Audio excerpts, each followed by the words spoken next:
Hey everyone, and welcome back to another video. In this video, I'm going to show you how to save a location on the Uber app. Now, this video is going to be particularly useful for individuals. Let's say that you have a location where you tend to Uber a lot to.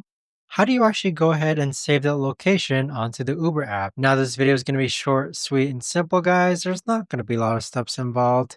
Now, in order to do this, what you're first going to do is click on Account on the bottom right hand corner.